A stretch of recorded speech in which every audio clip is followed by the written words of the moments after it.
This is Fam Electric Ghost, and we're live on the air with Tom Gersic. And your company is basically it's UEX.ai. Is that right? How do you say Yeah, that? yeah. Thank you. Glad to be on the show. It's UX.ai, and that's Sorry. spelled YOUEX.ai. It's a play on the concept of user experience, but making it about you. Yeah, that's cool. So you've been you've been in the industry for go to market strategies, and your platform is designed where you're destined to be like a single destination for B2B sales teams to generate like turning pipeline chaos into revenue. That's kind of like the high level elevator pitch of what we're going to talk about today. Yeah. But before we get to the heart of your story, I ask every guest a couple questions. What motivates you, and why do you do what you do? What motivates me is it's a really good question. What motivates me is getting up and being productive and getting things done, and being able to just see things kind of progress. I'm a builder at heart.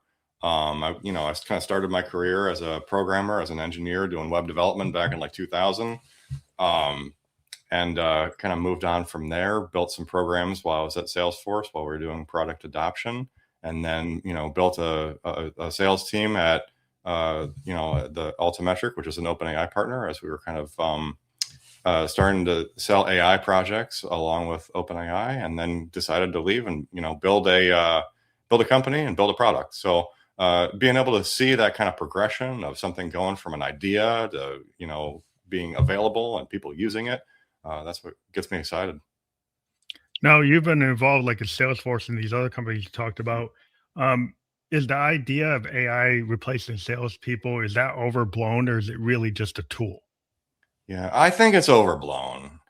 And I think we've seen, kind of technological hype cycles again and again and again. There's usually the same concern, right? Like the computer came out and people had the same concern. Oh, you're not going to need people anymore. It's all the computers. And then, I think with AI, it does have a job market disruption, but I think overall, what we'll see over time is that people are still in control. It's artificial intelligence. It's not taking over all jobs or anything like that. What we're seeing is if you build AI and you focus on how do you make everybody in your organization have the same superpowers as your best people, that's where the companies I've worked with, and it's been Fortune 100 enterprise companies that are rolling out AI, that's what they focus on, and that's where they see success. So if you're rolling out a sales app that uses AI, focus on how do you take your best seller, what's really unique about them, and how do you make everybody else have those same kind of superpowers. So I think what we're really seeing is that in areas and roles where AI is really taking hold, we're seeing job growth, and so I don't think it's the thing that's taking every job. I see why people are concerned, but I think if you lean into it and you really kind of use AI to be the productivity tool that it is, it's no different than any other technological hype cycle that we've seen throughout history. I think it's a value add. To me, it's a tool. Like I'm in tech, and I work with a small startup, and our sales guys, basically the founders of the company, one of the guys that founded the company, is a kind of face to face handshake type of guy. Yeah. Now he uses AI to help him with his presentations, right? Yeah. But it's still face to face. So he's like like a level sales guy. He's a owner of the company. Yeah. He has these handshake face to face meetings, but he uses AI to do a value add to be able to like ramp him up. So basically, he doesn't have to have a team of 10 people with him on the road. He can use the AI to kind of supplement what he needs. And I think what I've seen is that value add. If somebody, what I've seen people make mistakes is they go in and say, well, I'm going to replace all my CSRs. Yeah. And then the customers start complaining and you hire 700 of them back. Yeah. Because people don't like an automaton, Right. Just like they didn't like the old systems that were all kind of menu driven and they could never get to a person. Yes. Like if you try to just eliminate all human contact, I think you're going to lose sales. Yeah, 100%. I think it's a really good point, right? If you think about who are the best sellers, who are if you have a sales team, what do you want them focusing on? And that's, you want them out there talking to people, meeting people, like you just said, like shaking hands, meeting people, building relationships, because that's what really that's what the best sellers have always done. They're the ones that are out there building good relationships, building trust, and ultimately driving revenue and sales from that. I think that's ultimately what my app is trying to do, is to make it easy for a sales user to do that. Get the value out of AI, focus on the things that they do best, which is building relationships and meeting people and driving sales, and don't make them have to figure out all of the various intricacies of AI. I think what we're seeing in the market right now is that AI tools were built by engineers for engineers primarily, right? So you see a lot of things like, oh, there's a slash command to do that, or you see, oh, you install what is it, OpenClaw, and you can have it run and delete all your email, or like all of these things where it's really designed for a specific persona, and those are the people that are really getting a lot of value out of it. You look at the numbers that are coming out of Anthropic or OpenAI, you see engineering use cases getting a ton of value out of all of these. Like Gemini has a coding tool, Cursor. But when you look at other use cases, sales use cases, customer support use cases, things like that, it's really much, much lower when you look at it from a human potential to use AI perspective. It's like 5% of sales and CRM use cases are being driven by AI today, by people using AI today, rather. And so that's really the focus, is like, how do you create a user experience that really works for a selling persona? And it's not, okay, now you need to learn how to use AI. When I talk to sellers, they're not like, oh, I want to learn all of these things about AI. They want to learn how to use it to get their job done, right? Like they're focused on doing their job. That's how they get paid, right? Like a seller gets paid when they close business. And so they don't want to learn to get a certificate in prompt engineering. Exactly. I don't think when you tell everybody, like, you got to go get like a bachelor's science level degree in prompt engineering. Yeah. Like I've always worked in companies that, that built waterfall, or now agile based, basically policy admin systems. I've worked in the insurance industry, building policy admin systems for property, casualty, annuity, life and health. And, we built these systems with UIs to try to, not be, think about what the CRMs are doing. Like, can we actually make it so they understand? Because they know the business. They know what an annuity is. They know what a life insurance policy is. But if they have to understand what my system is, we're not really winning. Because you got to teach them how to use the system. And there's a 1,000-page manual. Yeah. Like, that's not really going to make them like jump up and down and say, I want to read that 1,000-page manual.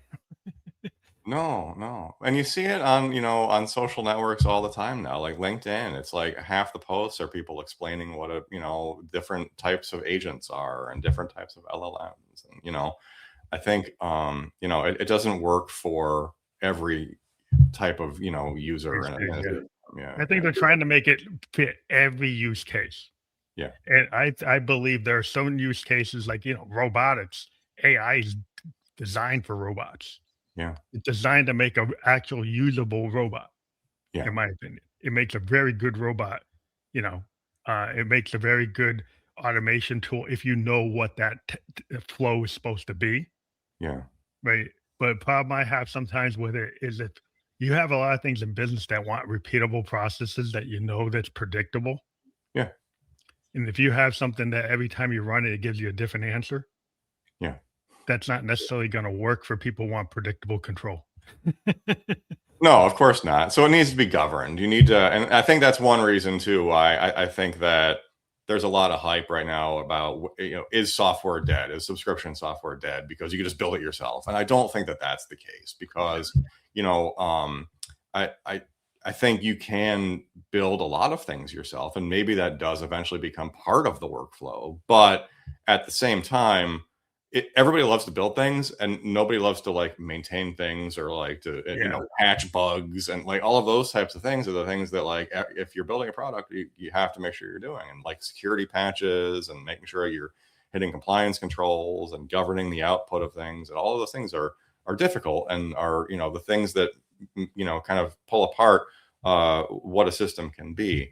So I think that we'll have builders always, but I think that AI tools make it a lot easier to get these types of things built within an organization. But I think you also have to think about how do you maintain a system over time? And how do you make sure that it's still working when, the one person who built it leaves the company and things Yeah, like that? that's why I think AI is really good to understand.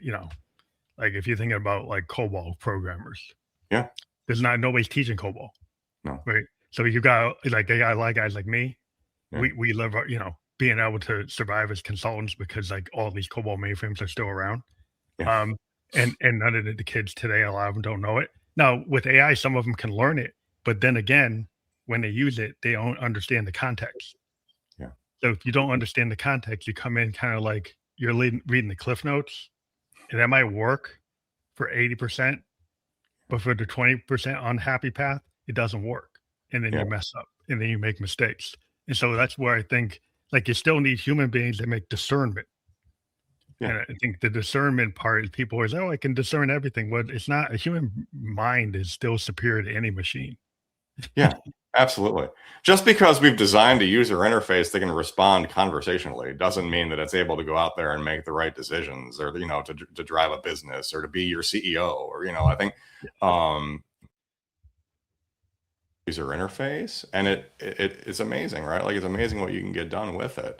But it still requires people to use it, and it's a tool in that way. And So what do you think most leaders get wrong about AI, like sales leaders? What's the big like top 5 wrong impressions? yeah, I think one challenge we have in the market right now, in sales in particular, is there's a million different like point solutions. And when I talk to sellers and when I talk to sales leaders, what I hear is that a lot of them are now spending their time going from this tool to that tool to this tool to that tool to this, and then you're copying from like, okay, I've downloaded my leads from this thing and I've uploaded them to this thing and I've used them to then I think what you end up with the situation is now you have a seller who feels like their entire job is stitching together 10 different tools to get to to get to where they want to get to. And I think you end up in a situation where it's the seller working for the AI and not the other way around. I think if you think through a workflow for a business, you really want that person to be able to say like, okay, I'm going to farm off these tasks to the AI, and then I'm going to go out and have a conversation and actually kind of drive business forward, and it can help me. And that, that's the idea of YouEx.ai, is to really be able to say, I have leads. I don't want to, let those leads kind of die on the vine. But a lot of businesses do. They have more leads and they really know what to do with. So how can you automate a lot of that follow-up, that maybe that first email out isn't the most valuable thing because you have a lead that came in from a website and you have an immediate email out. If you don't have a response to a web lead within like 24 hours, it's probably dead because they've moved on to the next thing.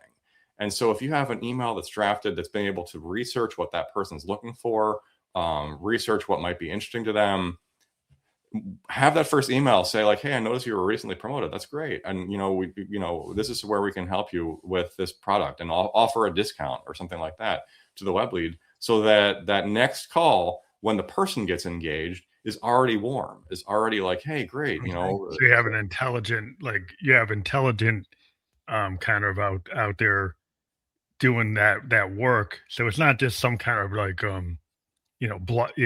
blast email that's the same. You're saying you actually have customized, individualized responses individualized. Yeah. based on the actual data. Yeah, so that's the magic of the system, is that every lead that comes in gets researched. And that's a 4-step process. The first one, make sure it's not junk. The second one, researches the person on their own website. So if you're the CEO of the company you work for, we want to identify that because you're obviously a buyer and you're someone we want to jump and really try to, work with.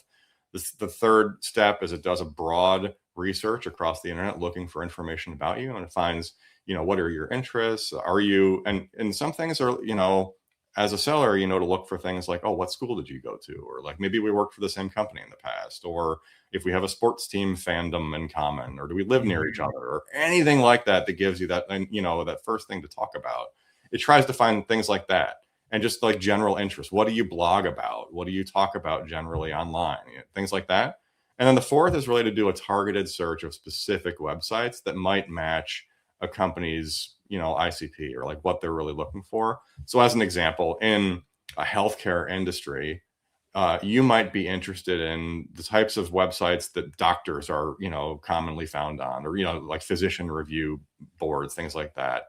If you're in the tech industry, you're probably going to be looking at Substack or LinkedIn. If you're, so it really depends. So that's the fourth step, is to really say, you can give us specific websites to look at and we'll research that. It generates a research report and uses that along with any intent signals and urgency that come through. So the three things that are really important in following up with a lead is, what is the intent of the person? What is the urgency of that person? How urgent are they looking for something? And then also, what do we know about them? What have we learned through that research? And through that, we can generate a follow-up email very easily and make it, either friendly or professional or consultative, but to generate that email rapidly based on all of those things, so that you have the perfect email that's immediately being sent out. And the human's still in the loop. The human still has the opportunity to say, no, I want to change it. Okay, so you have human kind of gut check before Mm-hmm. it goes out. You have like a review, Mm-hmm. like workflow kind of approval, disapproval workflow. Yeah. Generate the email, send you a notification that's ready to go. You have the opportunity to review it and hit send. Yeah. That's awesome, because I think that's the key. I think to today is like, we came for like more like there was like an assembly line world, or like the 80-20 rule or 90-10 rule. Everything's kind of trying to fit in a box. Yeah. But with this tech, even in manufacturing, because I lived in Japan for a while, it's like now you can have very customized assembly lines where like not just one model is coming off that assembly line. Very customized models are coming. So it's the same idea. Like you're doing like your widget or your email is super customized. It's not just fitting like one case. It's actually going through and adjusting to the customer, which I think that's what people want. People, even in medicine, we want medicine that's customized down to your DNA. It's not just the same pill for everybody. It's actually a pill for you, or the service for you. I think that's where this tech is allowing something maybe was like not possible. It would not work, because we couldn't figure out how to do it. Yeah, exactly. And I think I've noticed over the years, I've been in executive positions and get all kinds of cold email all the time. I've noticed over the years, the emails I tend to ignore are the ones that are like super formatted and they have a nice banner and they look really good. And it's like, okay, this is just it's like, it's not RAM, but it's like just more formulaic. It went to 4,000 people. The ones that I've really been like, oh, I'm going to follow up on are the ones that like, it looks like it came from, whether it came from an individual or not, it looks like it came from an individual. It mentions something about me, like it happens to, like, hey, I happen to notice you blogged about this recently, or, interesting, you play guitar, like things like that, just like random stuff about me that I'm like catches that little bit of attention. I'm like, yeah, I do. Or, like, yeah, I did blog about that. Did you find it interesting? Or, just to create that connection. It shows like that little bit of extra effort went into sending that email. And I have absolutely closed business with people based on that first email being more interesting to me than, than other emails that came across my mailbox. So what's a good workflow, AI assisted workflow versus a bad one? Yeah. So I think the good workflow and what we're really focused on is a repeatable workflow. And that is capturing the lead. So the first step is really, making sure that you can get a lead in the system very, very easily. And that is from a web agent. We have a web agent you can deploy on your website in 5 minutes or less. I had a few people say like, no, you can't, that's not possible. So I recorded a YouTube video. If you go to the YouEx.ai YouTube channel, I have it in, I think it's 4 minutes and 50 seconds that I got it done in, create a new web agent, put it on my own website, and it was good to go. That web agent will collect information as people are asking questions like, hey, I have a question about your product, or hey, I have a question about you. It will also ask them for name and email and that kind of a thing. Offer to a meeting. It can set up a meeting with you, whatever. It can also, give offers. So if you have a coupon code, if you go to my website right now, you can get 50% off of my own product coupon code by talking to the agent. Things like that. Creates a lead. So it creates a lead very easily. You can also send an email to create a lead. You can also upload a spreadsheet or however you want to get it into the system. Once you have it captured, like I said, following up immediately is like the most critical thing with a new lead. Because people are probably, if they're out there shopping for something, they are looking in more than one place. They looked at your thing, they're looking at 5 other things, and by tomorrow they've already forgotten about you. So sending that immediate email is kind of the next step. We do the research report immediately. So researching the individual, that helps with automation, but it will also help with the first call, right? So as soon as you talk to somebody, any good seller will tell you, do research first. And most good sellers, especially in an enterprise space, are probably spending a decent amount of time, 15 minutes, 20 minutes, 30 minutes before a call to get information about somebody. So they have that, like, they know a little bit. If you're selling $1 million project, you want to know who you're talking to. And so it does that research immediately. All you have to do is read the report. The next thing that it does is it scores it, and taking those intent signals based on anything that came through in an email or the web chat or the research is the, kind of the next step. And then the urgency kind of based on how did they look at a bunch of pages on my website, or are they just on the one page? Like, what are they looking at? And to be able to come up with a score based on that, and also based on their propensity to be like a buyer for their company. Are they on their website? Are they an executive buyer on their website? Or are they an intern who just started who doesn't have purchasing authority, right? Yeah, no authority. I don't know how much time you want to spend with them. Yeah. And then route it. So we have an intelligent routing system that's based on the skills of your sellers. And that's the next step, is really to not just say, oh, round robin routing or whatever, really to say, okay, I'm going to describe what I'm good at.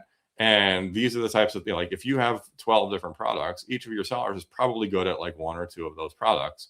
So somebody's looking at one of those products, make sure that it routes to the right person who has the capacity, who has the skills to be able to follow up effectively and quickly with that person, so that they're not taking the first call and then being like, oh, I'm sorry, I'm not really the right person for this product. We'll do another call, to make sure you have that right first meeting, because you might not get a second meeting, right? Yeah. Especially if it's a good, if you have a real buyer and it's a real exec, they probably don't have time for a bunch of different meetings.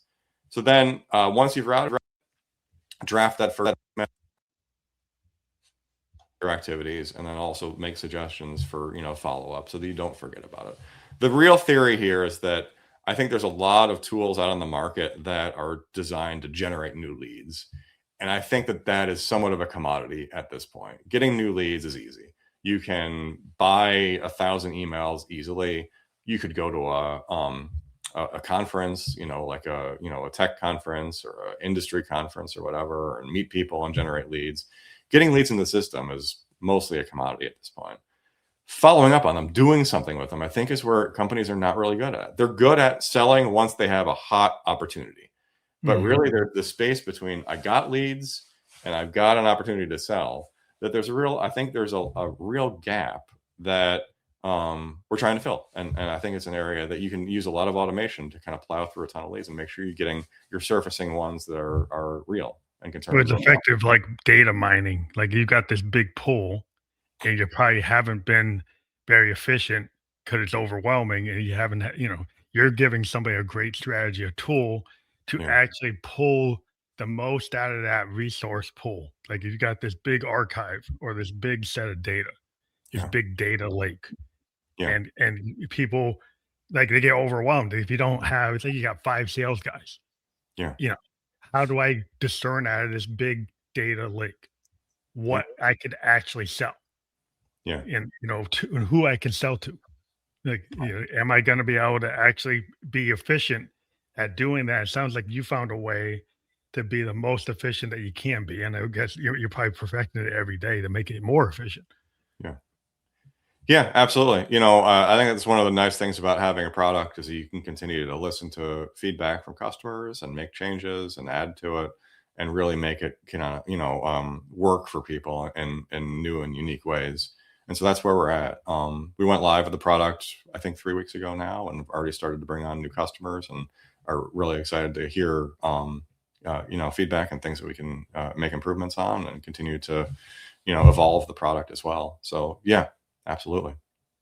Now, B2B teams, you have a comment talking about like how they make mistakes with their pipeline, and we've been kind of talking high level, but are there pipeline examples that you can specify?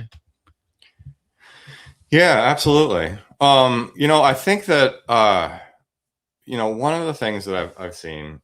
Here's an example. I've gone to over 25 years a million different like technology conferences, and I've kind of experienced the exact same thing at almost every one of them, which is you have a booth and you have some meetings and you have all this, and you're standing there with a group of people that are, as people come up, you're answering questions, you're scanning badges, and then at the end of the conference, that tech company will send you a spreadsheet of all of your leads. And you've got like 1,000 leads. Everybody's forgotten all of them because, you know, you're home from the conference and, you know, kind of on to the next thing. And it's almost always the most senior people that have like, okay, I have a spreadsheet. We need to go through it and find the leads, and we need to like make this and who reach out to these 100. And then over the course of the next 2 or 3 weeks, you send all of the emails and the follow-up. And this is like, I was just at the Google Cloud Next conference a few weeks ago, and I'm still getting first emails from companies that I met with back then. And it's like, who was this again? You know, like, so I think like one of the things you could really be more effective at is just like the speed of follow-up of a new lead. And that is, you know, if you can follow up at a tech conference while you're still there and be like, hey, let's grab a drink, or, you know, that can do so much more than following up 3 weeks later with a, you know, a formatted marketing email about your product that, you know, so that I think is one area that is like, you know, as you have, you know, just large numbers of inbound leads, and you say, okay, now we need to figure out what to do with them. You're often, you know, using your most expensive people. It's often, you know, kind of senior executives that end up having to do it because it's nobody's real job to sort through it. So it's somebody's, you know, it kind of raises to the top of the organization to figure out what to do with it. And then by the time everybody gets, you know, figures out what to do with it, you know, the time has passed and they're not, you know, being as effective as they could. So I think time is one of the really most important things in terms of especially early sales. And I think pipeline is really, you know, I think people do a really good job once they do have that opportunity, right? You know, having worked at Salesforce, I've really seen, you know, the effectiveness of, you know, when people are really working with a tool and really have the data in Salesforce in terms of opportunities and pricing and products and all of that.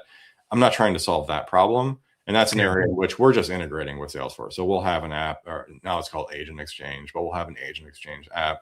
But I think where there's, you know, even within Salesforce, like the lead engagement kind of activities is something that is, you know, kind of nascent within that Salesforce ecosystem too. So I think, when you have a really good lead that turns into an opportunity and you've got a really good seller on it, that business is going to close because of that human, you know, ingenuity and skill of that seller. And that's what, like, how can you do more of that? How can you give that person more to sell? Because that's what they're good at. And that's why I think it's not a case where, hey, we're going to take away jobs. It's a case where you can give people that much more productivity by not having them spend a ton of time figuring out the tools and not having them spend the time stitching things together.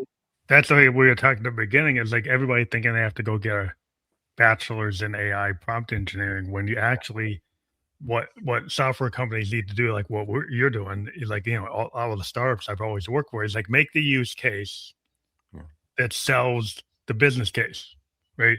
So like you actually build a system that's going to give somebody something that, you know, problem is some companies come in and say, hey, take this to solve your problem. And they really don't even have that problem. You're just trying to force your solution, right? Yeah. But what you want to do is actually take a problem that every salesperson, I got too many leads. I don't know how to discern them. I'm not as efficient as I could be. If you can make them more efficient, you turn them into a superstar. You turn everybody into the person who's winning the conference, that's winning the awards. You know, my dad was a sales guy for Prudential for 30 years. Yeah. He was always winning the conferences. He was like in the top tier. And they was trying to like, well, the management looked like, well, we got to get Jones to train everybody else to do what Jones is doing. Yeah. So your AI is going to actually be able to get somebody up to the Joneses. Yeah. Right? Absolutely. That's the point, right? What made him the best seller? Like, why was he that good at what he did? What was I think it's like communication. My dad was very good.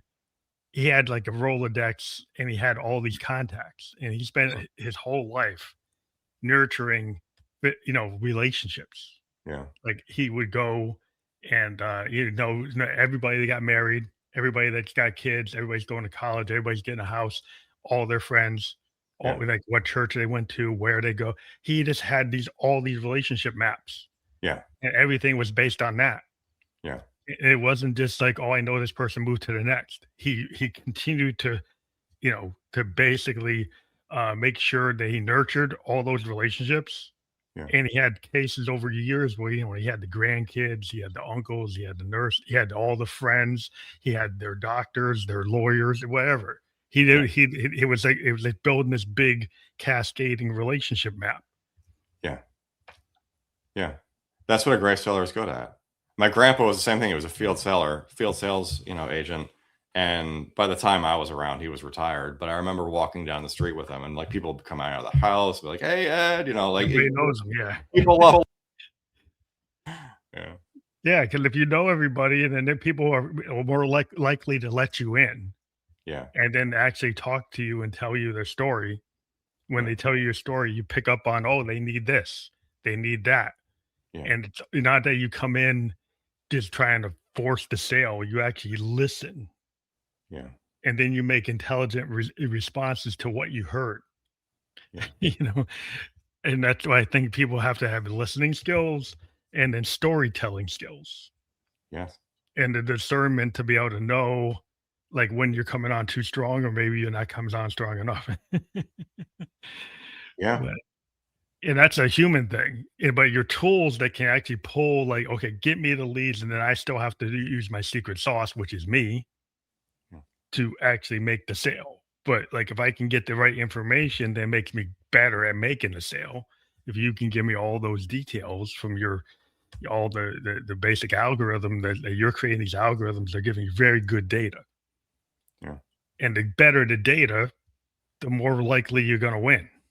Right. Yeah. You got it.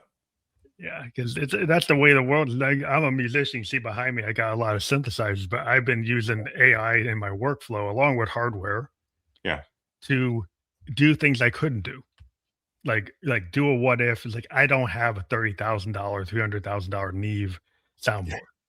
Yeah. But if I can get a tool that mimics through AI a Neve that was used on Fleetwood Mac Rumors, Yeah. and give me some of the processors I need for the guitar or what I need. Like, what was on that bass? Can you simulate that? Well, that's a cool case. I don't want it writing the song. I just Yeah. want it giving me that detail. I think when people use it for things like that, it's a value add. Like when you use it to write the song, then people say, well, that sounds too perfect. That doesn't sound authentic. That sounds like garbage. Yeah. I think people would discern that. I think so. Yeah. So I see you got the guitar up there. The couple. Yeah, we have a similar interest. I've got a few synthesizers myself. I've got a Juno. We got 106. And no, one of the newer ones. I forget the. Oh, you got an X? I got a Juno X. Yeah, I think that's it. Yeah. Yeah, I have a Juno X. I got a grandma, a Mo grandma. I got tons of modulars. Yeah. I like a lot of modular stuff. And I mean, I have a mix between. I have got a bunch of Akai MPC type stuff. Yeah. On one side of the room, and the other side of the room, I got a lot of analog and hardware synths. Yeah. And I like to mix it. And I've been playing with, like, using some of the tools to actually come up with, like, take my lyrics and then run them through different styles.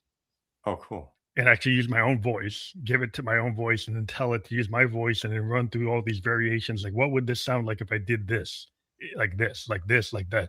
Come up with all these different things, and kind of sample it, put it into my sampler, then run it through. But it's still me. I love it. Yeah. It's like there you can use things intelligently to value add without replacing the human element. I think that's where somebody's, I'm going to be like HAL 9000, replace all humans and lock us out of the ship. Like, I don't think so. We don't have to be locked out of the ship. What do you think you're doing, David? Yeah, it's like, when I let you back in, let me back in the airlock. It's like, no, I'm not. Yeah. You don't have to do it like that. Yeah. No, yeah. What software do you use to do that? And it's a genre shift that you're using to. Yeah, well, I've been playing with like Grok, okay, to do like short, low, and I kind of do like early, like Stevie Wonder when he had a Moog. Yeah. It wasn't polyphonic. He recorded it, overdubbed it Yeah. multiple I've used times. them. Yeah. Yeah. So Many of I them. took like you can only get like 30 seconds out of Grok, Yeah. but I do multiple groups of 30 seconds until Yeah. I get to like 4 minutes. Yeah. And then I put it together and then I run it through my MPC or I actually run it through one of my hardware, like a Tascam Yeah. or 24. Yeah. And I'll just like bring it in and then I'll overdub real stuff on it. And like I actually put bass lines, Yeah. play piano parts. But I still have the human piece, but then I use the AI piece to come in on maybe 2 tracks. Yeah. And I'll run it through some processors or stuff. I have a bunch of different pedals and different things I run it through. But yeah, I think it's just like to me, it's just a color, it's just a tone that I can bring in Yeah. and utilize like any tone. Yeah. I just decide to use it like, oh, this is my AI input, this is my analog input, this is my digital input, this is my sample input, this is my 808 input. I just use it as a tool. Yeah. Yeah. It's just a tool. That's exactly what it is. Yeah. And you're not doing anything different than, I mean, if you're recording every part and putting together a track, I mean, Prince did the same thing back in the 80s, Yeah. he just had different tools. He's using a Lin, but he's actually on a bass. He's still playing his bass. He's still playing his Stratocaster, his Telecaster. Yeah. He was actually, it's always been the same thing. I mean, I remember when Bob Moog came out with his like, initial Model 1s and stuff. I mean, Sun Ra went and got one. Yeah. And all these like purists in New York was like, oh, you can't touch that. It's not real. Oh my God. Yeah. But Sun Ra, like I can use it. Yeah. Well, look at Bob Dylan when he first picked up an electric guitar. Everybody freaked out. I mean, you can't do that. You're a Judas. It's like I don't believe you. Like he said, he's like, no, I'm gonna keep on going. It's like 66. Yeah. He did it. At that. I guess at the festival when he was in London and they were yelling at him. Mm-hmm. I actually got that tape when they were yelling at him. But it's like like what he did in 66. By the time he's doing a Rolling Thunder, it's the same thing. Everybody in the 70s, well, that's the thing. It's like when 66, it wasn't the thing. Yeah. But in 72, 73, it was the thing. 75, it's the thing. Times change. Sometimes you're ahead of the curve. Yeah. I think that's what the tech is like. The tech sometimes gets ahead of the curve. Yes. The samplers got ahead of the rights management. You didn't clear it, then you get in trouble. The same thing with this tech is like maybe it's gone beyond some of the IP stuff, but like, okay, we'll have to catch up because it always happens. Like, because stuff we write on paper, it gets it's like, in this digital age, anything that's on paper gets out of date pretty quick. We just have to be mindful. I think of like, well, the human beings to me are all like, are you going to let the machine control you, or do you control the machine? Yeah. I think it's that's the overall arching thing. It's like we should never let the machines control us. Yes. We're the ones that created them. Absolutely. Absolutely. And I think I mean, even in the music sphere, right? Like, yes, it's possible to create an entire track with just a prompt, but is that a good track? Is it something anybody's ever going to listen to? Are you able to perform it live? No, Yeah. So I think where you take a real artist and they're using AI as a part of that workflow, it's just part of a workflow. It's a part of the the creative process. And I think art has always been at the edge of technology, regardless of what the technology has been at the time. There's always been that, that you're right. And sometimes ahead of, how people are thinking about IP protections and things like that. And, but it always catches up and, people kind of figure out how to license samples and things like that. And they'll figure out how to license AI as well. And even with samples, I mean, if you're directing, you just take it, then you're probably going to get hit. If you take it and then you reverse it, right, or you invert it, or you totally, you put it into, all types of processing. I've got some processors from like Make Noise. I can just totally take a sample and make it totally unrecognizable. Yeah. I can make it so like even when you run it through, it can't even find it. Like their digital rights management can't even pick up what it was. But you think about the history of music too. Samples have been happening since before digital technology existed. Like jazz musicians had licks that they would copy from one to another. Oh yeah, they would take a show tune and put it into a jazz tune. Totally. Yeah, Take I an mean, all of 1820s bebop. riff and put it into a jazz tune, you know? Yeah, I mean, all of bebop was taking old classic jazz tunes, taking the chord progressions and putting a different, melody on top of it and a faster melody on top of it. Well, I mean, So it's like it's core like Robbie Robertson, a great guitar player, was yeah, always taking Curtis Mayfield songs and yeah, inverting them. yeah, Like yeah, the weight is like an inverted Curtis Mayfield song. He basically took it and changed it and yeah, from a soul song into an Americana song. yeah, And so you in the when you really look at it, you can pick up on it, but yeah, it's not directly apparent. And that's happens in music all the time. People take forms from different genres and adjust them. yeah, All of the blues musicians, Led Belly, Robert Johnson, they're all playing the same thing, but they're not playing it the same way. totally. Yeah, And that's the core. I mean, you think about if you look at Stevie Ray Vaughan playing Voodoo Child versus Hendrix. yeah, One of them is the Texas blues version. yeah, One of them is the original cosmic psychedelic thing. yeah, Both of them stand on their own. yeah. Some people might hear and say it's the same thing, but it's not. No, you know, it's not the same thing. no, two totally different ways of interpreting a song. Yeah, Yeah, I think that's how people can take, what I noticed with AI is very, very dynamic. yeah, Because if I go and I put my poetry prompt into it and I ask it to do it one way, and I ask it to do it the same way the next time, it changes. yeah, It never comes in the same way. It's very dynamic. Now, from yeah, an artistic point of view, if you're somebody who's kind of stream of consciousness, throwing things out, you say, "Whoa, I can use that." It's yeah, kind of like my oscillator. Like yeah, if I have an analog oscillator and I run an LFO on it, and it's at a certain temperature, it acts a different way than if it's like a half hour later. yeah, The next day when I turn it on, it doesn't sound the same. And I yeah. picked up on, hey, these things are kind of doing the same thing. Yeah, humidity affects it, temperature affects it, Yeah, everything the affects the it. prompts that were giving me different results, and if I use that, I can have it trigger. I Yeah, started playing around with it, triggering some of my analog stuff.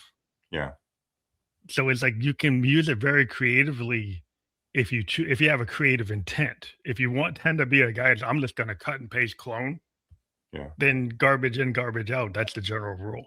yeah, yeah, You absolutely. know that.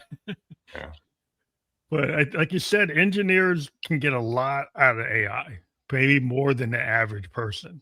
yeah, 'Cause we can get into the guts of it yeah, and go into like, oh, this is what it's actually doing. Let me tweak it and do that. But the customer who has no idea what that stuff is, yeah, this is the kind of future, like what you're doing for the sales guys. They don't want to know how to be a prompt engineering king yeah. or queen. They just want to get their job done. Yes. So you're just gonna, they shouldn't have to know what's going on under the covers. No, I don't think so. I mean, I think there's always going to be the 5% or whatever who are like, that are really excited about the technology and are also great sellers. And that's cool, like if that's what they're interested in. But I really do feel like there's a much larger segment that is currently being horribly underserved by forcing people to learn, all of the engineering kind of background before they're able to get the benefit out of the AI tools. And that's the real goal, is to be able to say, let's give somebody an interface that they're used to. Let's give somebody a automation that is, works without them having to do a ton of setup, that gets a particular job done, gets a particular workflow done, and is also lets them know what the next step is, so that they know what to expect. And I think, having a little bit of an opinionated view on a sales process and making it work for a company can really help a company get more done with the leads that they have, and drive more business out of it. So that's the goal. Yeah, it's like the whole history of like, industrial revolution is making things more efficient Yeah, so that you can, and we've gone beyond like the Model T era that you can have any color you want as long as it's black. yeah, yeah, And yeah, now that we can have a lot of diversity in our widgets or our services or our products can be customized, as we said. And I think that's the key to the modern, like winning state of a business is like, don't make people fit into your workflow. Find yeah. out what the customer wants and make a workflow that represents that. Yes, yeah. So I think that's where you are. And we do have your QR code up. So if people don't understand how that works, you can take your phone and you can scan that. So if people scan your QR code and go to your website, what do they find there? What they'll find there is a website that tells a little bit about what YouEx.ai does. There's a demo video. It can shows you that sort of 7-step process that I've talked through of that research and scoring and all of that. Also, if you interact with the agent, which is the YouEx.ai agent that's deployed within 5 minutes, ask it for 50% off discount. It'll give you 50% off discount. So that is the quickest way to get benefit from listening to us today and giving it a try.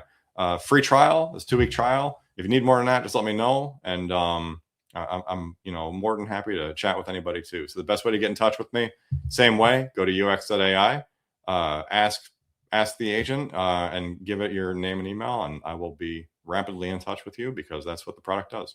So Yeah. We also have your Instagram down below, and both of those links are below. If you don't like QR codes, we'll be able to click through that. We've been live on LinkedIn and Kick and YouTube. And I want to thank you again for being here on a Saturday afternoon to talk about your product and your services. And I think it's really enlightening in this world to talk about AI. Seems to be controversial with some folks, but anything that's new, people don't know what it is. They need to kind of understand it. And that's why we like to have these open forums so we can discuss it without all the hype and actually say what it is. Like every time we talk about something, we actually go into a little depth. That's why we go longer than 15 minutes. But I want to thank you for being here today on the show.